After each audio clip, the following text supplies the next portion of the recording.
আমার কর্তামশাইয়ের ভীষণ প্রিয় এই ট্যাংরা মাছের চচ্চড়ি, তাই আজকে সেটাই তৈরি করছি। মাছগুলোর মধ্যে নুন, হলুদ আর অল্প একটু কাঁচা সর্ষের তেল মাখিয়ে ভালো মতন দু সাইডটা লাল করে ভেজে তুলে রেখে দিলাম। একদম গামাখা করব এই চচ্চড়িটা। এখন যেহেতু শীতকাল না, তাই এখন কিন্তু সেই পেঁয়াজকলি পাওয়া যায় না, কিন্তু এই মাছের মধ্যে পেঁয়াজকলি, বেগুন, আলু দিলে ভীষণ ভালো লাগে খেতে।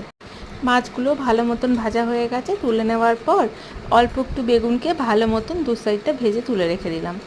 অল্প একটু কালো জিরে ফোড়ন দিয়ে আলুটাকে ভেজে নেব নুন আর হলুদ দিয়ে। একটা মশলা করে রেখেছি, সেই মশলাতে দিয়েছি পেঁয়াজ, অল্প রসুন, আদা, টমেটো, লঙ্কা। সেই মশলাটার মধ্যে দিয়ে দিয়েছিলাম কাশ্মীরি লঙ্কা গুঁড়ো আর অল্প হলুদ গুঁড়ো আর সামান্য একটু জিরে গুঁড়ো। পরিমাণ মতো নুন দিয়ে সমস্ত মশলাকে খুব ভালো মতন করে কষিয়ে নিচ্ছি। খুব ভালো মতন কম আঁচ করে অল্প অল্প জল দিয়ে অনেকক্ষণ ধরে কষিয়ে নেব, যেন কাঁচা গন্ধটা চলে যায় মশলার আর সাইড থেকে তেলটাও ছেড়ে দেয়।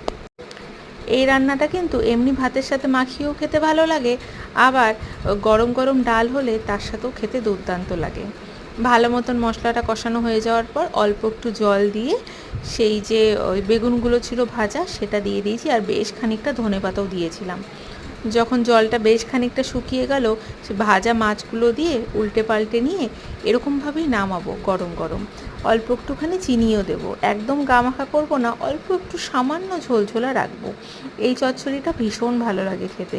আর যদি ঠান্ডা হয়ে যায়, এই যে ঝোলটুকু দেখতে পাচ্ছ, সেই ঝোলটুকু কিন্তু আর থাকবে না। অল্প চিনি দিয়ে গরম গরম ভাতের সাথে পরিবেশন করলাম, খেতে দুর্দান্ত হয়েছিল।